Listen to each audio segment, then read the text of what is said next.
Hello again, everyone. Welcome you to our next installment on our series from the Bible Project as we go through the various books of the Bible. This week, we're going to be taking a look at Esther.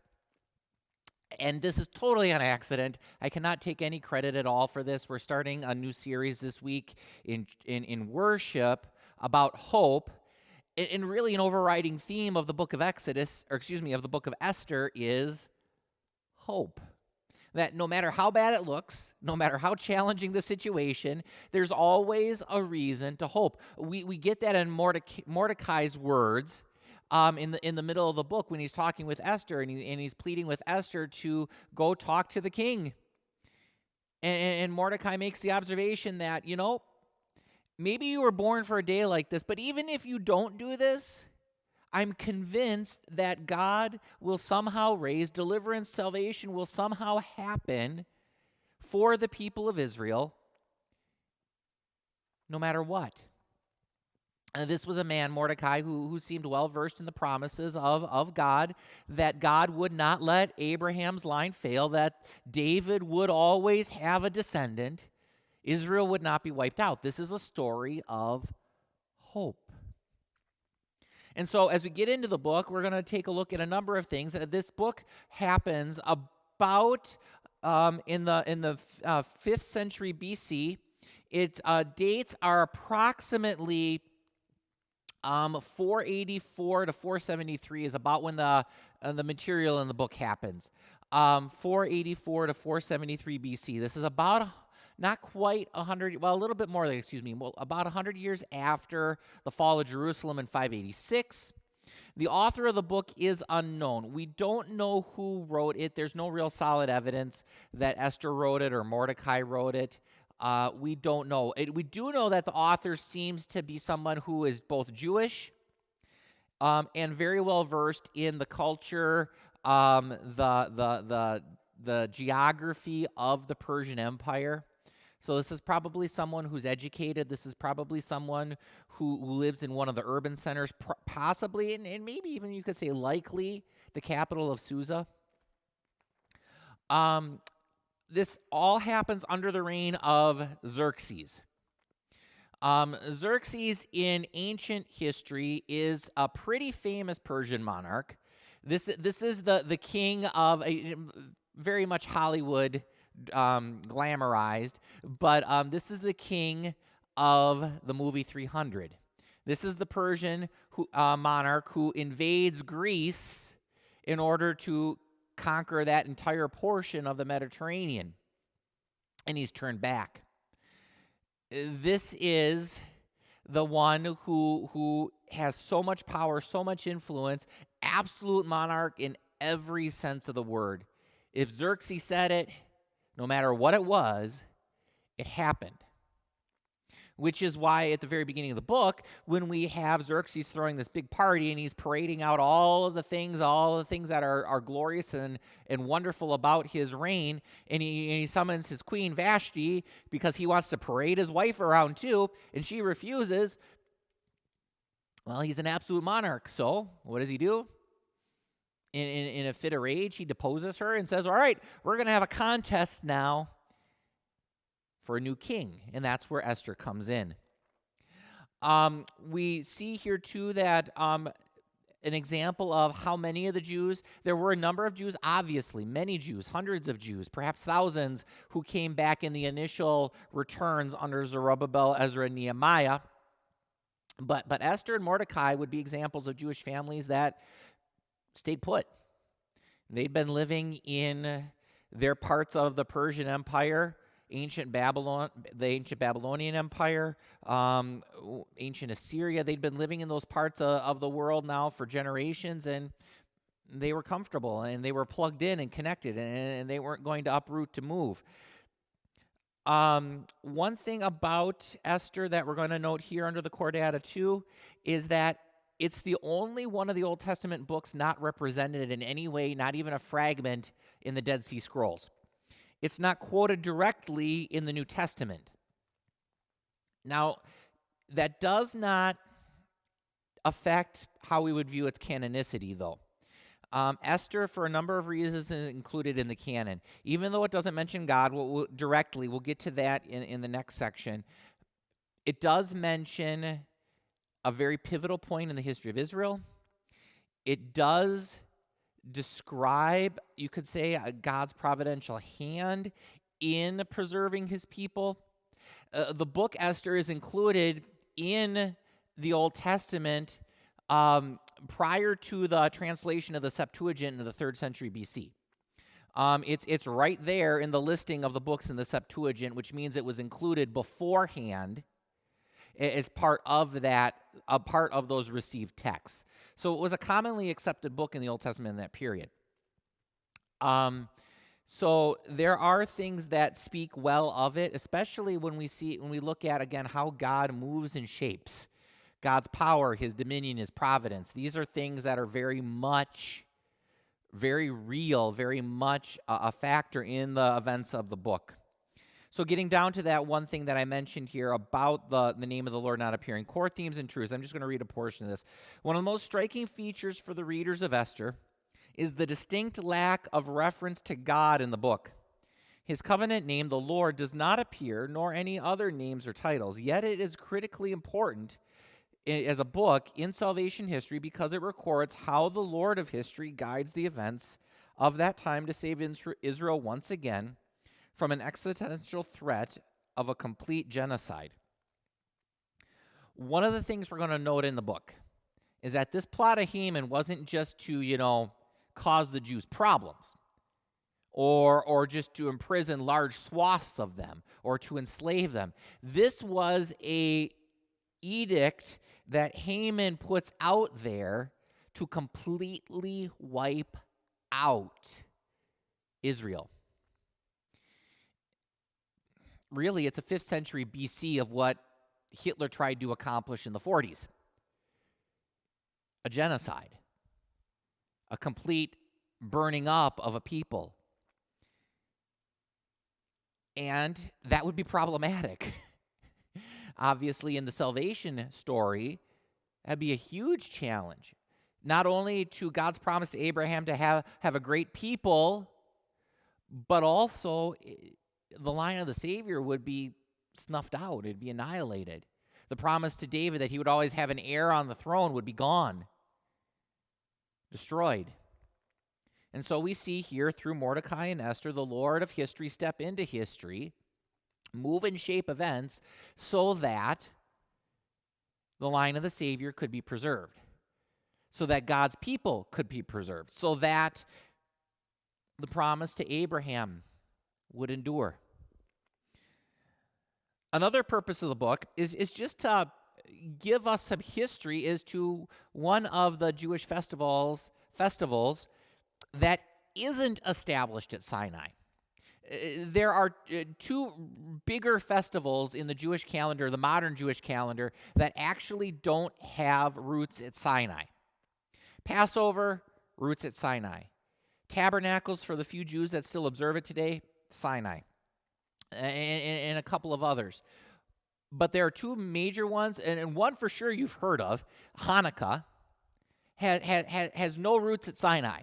Hanukkah is something that's established in remembrance of what the Jews were able to accomplish under Judas Maccabee when the Greeks were kicked out of Jerusalem. And that happened in the century and a half, literally 150 years about or so before the time of Christ. So Hanukkah is one, but the other one is Purim. This festival, still celebrated by Jews today, I had just read actually, that Purim you could think of as kind of a combination of Halloween and Christmas and a couple of other things. It's got its own special food. It has gift giving. People walk around in costumes. It's its own special holiday that has its roots here about 1,000 years after Moses because of the events that happen with Israel here in the Empire of Persia with Ruth and Mordecai. So you have that information there. Another literary feature here is as far as we know, it's the conclusion of a millennia-long, 1,000-year-long feud between Israel and the Amalekites. And I'm not going to mention everything here. I do have a couple of references that you can find on the sheet to go look at more from 1 Samuel 15 and then Exodus 17. But basically, the big parts of the story are this. Israel comes out of Egypt under Moses about 1,400 BC, give or take. And they run up against the nation of Amalek, the Amalekites. And the Amalekites attack. And it's a battle, and the Israelites are preserved. They are saved. This is the story of Moses with the staff. And Aaron and I believe Eleazar, I think, I'd have to look it up again, are holding up his arms. That's that battle. The people of Israel are triumphant, but Amalek isn't destroyed by any means. Many centuries later, about 400 years later, the Amalekites are again a problem. 1 Samuel 15, Samuel tells Saul that the Lord has said, all right, go and take care of the nation of Amalek, the people of Amalek. Finish that work of the conquest of Canaan that wasn't completed. Saul goes. He conquers, but he doesn't do everything he's supposed to. He doesn't wipe everything out. And some people are surviving. And then those people survive down to the time, many centuries later yet, down to the time of Haman. And Haman is listed here as Haman the Agagite. Agagite isn't necessarily a reference to people. That would really pretty clearly seem to be a reference to one of the major ancient kings of Amalek, of the Amalekites. And so what you have here is actually an explanation of why does Haman react so viciously to the slights of Mordecai. Mordecai's a Jew. Haman knows this. Haman is an Amalekite. Mordecai knows this. There already seems to be some tension and dislike between the two men, which would be explained by this centuries, 1,000-year-old blood feud. And then when Haman gets into a position to seek revenge, why would he go so far? It would be one thing to take Mordecai, throw him into shackles and maybe even have him brutally executed, but why go after the whole people of Israel? Well, if Haman is a descendant and knows the history of how they were beaten by Moses back 1,000 years ago, and how they were nearly wiped out by the Israelites and Saul 500 years previous, he's got some motivation to seek some revenge. And you can almost see Haman in his own mind being the sword of vengeance for his people against Israel. So there's some really interesting interweaving going on here, not just within the story and the time period itself, but also some farther back history. So with that, we're going to get to the video. After we view the video, we'll walk through a few of the coincidences that show us God's providence here in the story, and then talk about a couple of questions quick, and that'll be how we wrap up.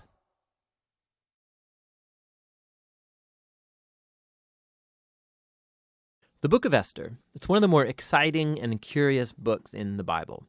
The story is set over 100 years after the Babylonian exile of the Israelites from their land.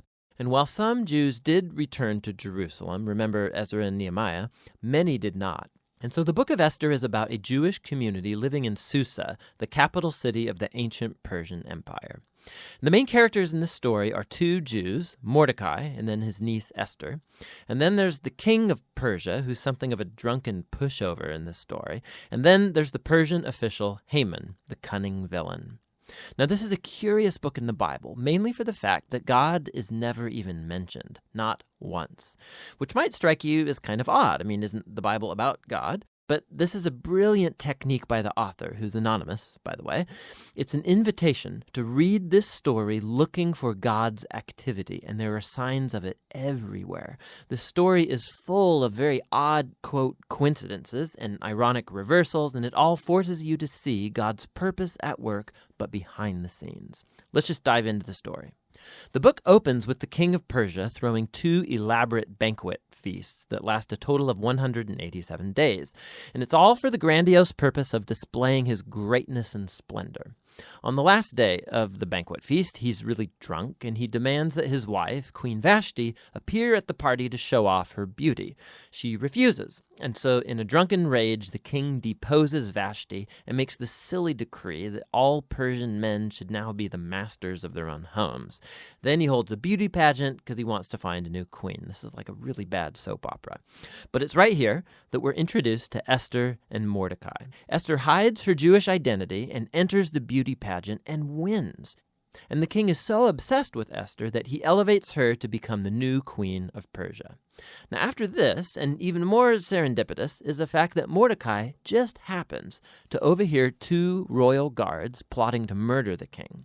And so he informs Esther, who in turn informs the king, and Mordecai gets credit for saving the king's life. Now, right here from the beginning, God's not mentioned anywhere, but this all seems providentially ordered. What is it that God's up to? You have to keep reading.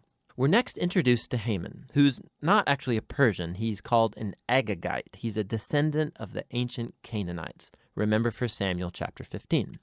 The king elevates Haman to the highest position in the kingdom, and he demands that everybody kneel before Haman. Well, when Mordecai sees Haman, he refuses to kneel, which of course fills Haman with rage. And when he finds out that Mordecai's Jewish, Haman successfully persuades the king to enact this crazy decree to destroy all of the Jewish people. And to decide the date of the Jews' annihilation, Haman rolls the dice. A die is called pur in Hebrew. Tuck that away for later. 11 months later, on the 13th of Adar, all the Jews will die. Haman and the king then have a drinking banquet to celebrate their really horrible decision. So the focus now turns to Mordecai and Esther, who are the only hope for the Jewish people. They make a plan that Esther's going to reveal her Jewish identity to the king and ask him to reverse the decree. But approaching the king without a royal request is, according to Persian law, an act worthy of death.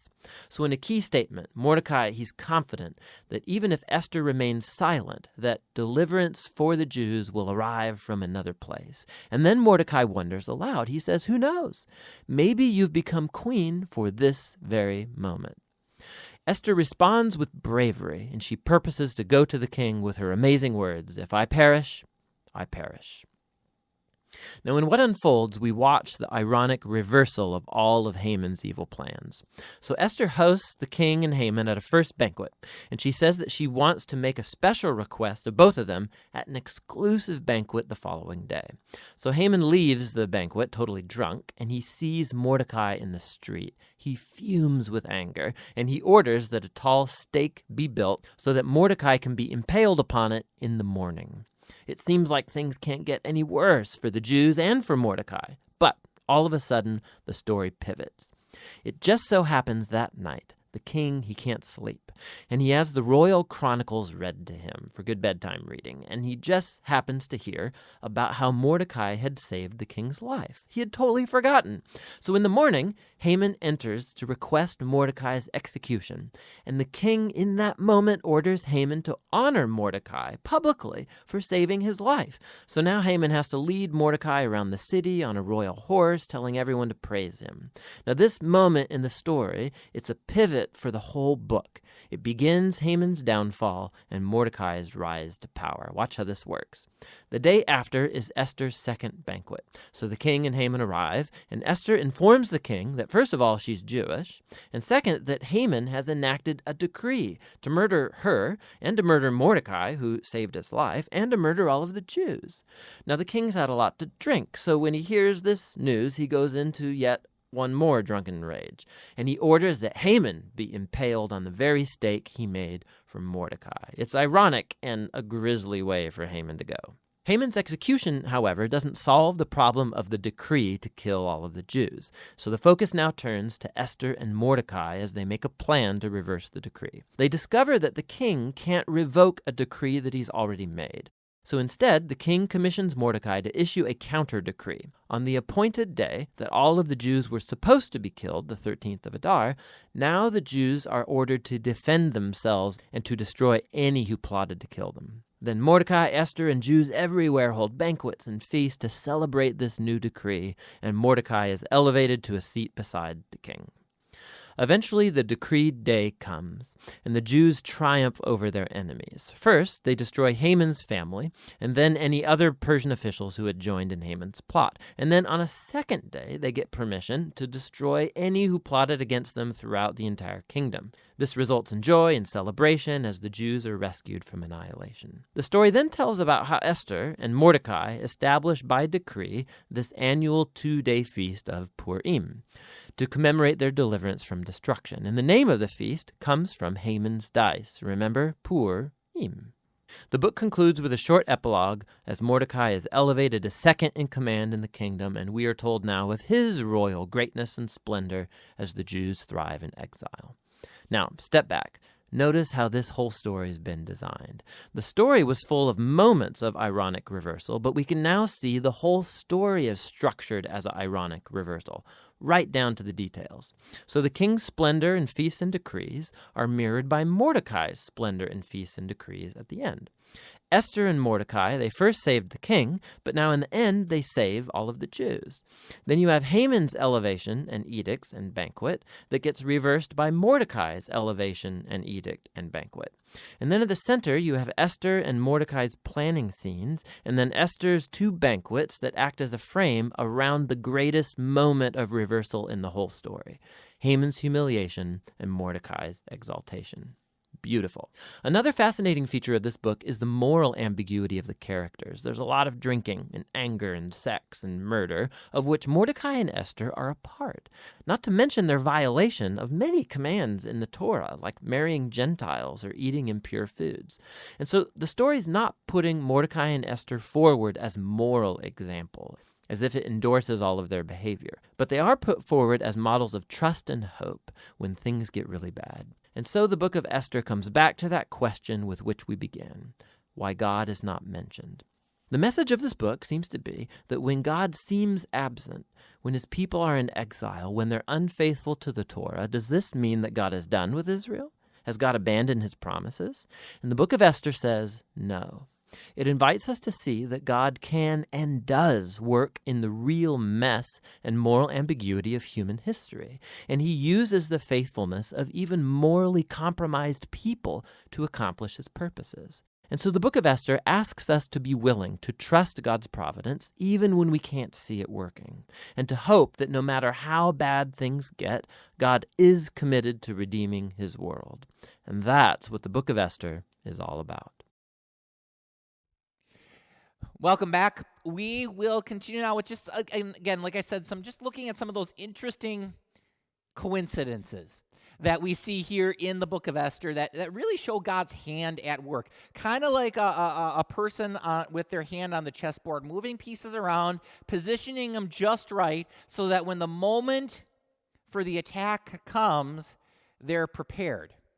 And quite literally, we see God moving, in one instance, a queen around on the board, Esther, so that she's in position to be able to help her people. But we'll get to that more in a moment. Starting here at the very top here with the 39-second mark, most of these comments deal with the first half of the video. There's some good content too at the end of the video. You can watch, of course, afterward too. But starting at the 9-second mark, there are a number of curious features of the book laid out. God not mentioned, but he's very active. God's providential hand can be seen. Minute 47, the first major coincidence here, Esther not only being in a position to enter this beauty contest, but actually being selected. Ancient city of Susa and the surrounding countryside. Possibly thousands of women would have been clamoring, pounding down the door to be the next favored queen of Xerxes, the power, the position, the glory, the honor that would have entailed. And you've got this, yes, beautiful, but otherwise fairly unconnected Jewish girl gets herself into the contest because of her uncle, who seems to at least have enough of a connection to be able to at least get her to enter. This isn't, somebody who's going to have a good chance of winning necessarily, but at least get her in the contest. Almost kind of like an audition for any number of the modern America's Got Talent kind of shows that we have. Just get them on the stage, right? See what they can do. And not only does Esther do a good job, she wins. And in this unassuming Jewish girl wins and becomes the favored queen of the most powerful man in that part of the world at that time. Second coincidence, Mordecai just happens to overhear one day a plot to kill Xerxes. And he's not spotted. And he's able to go tell now Esther, who just so happens to be queen, who then happens to forward this on to her husband, who is thankful that, somebody is, looking out for his life. And in Esther's position in the palace gains some more influence because she's now participated in saving the life of her husband. Mordecai, his position and his reputation is elevated so that when things with him and Haman get hot later on, Mordecai actually has something to fall back on. This is actually a very pivotal point in the book, that Mordecai has something to fall back on in terms of, hey, just remember, I'm the one who did this. Third coincidence. Haman, an ancient Canaanite or Amalekite, elevated to the king's right hand. He commands everybody in a moment of pride and arrogance, I'm sure, to bow down to him.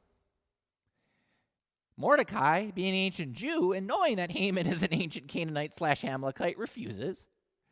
And now we reignite this whole blood feud that's been going on for 1,000 years.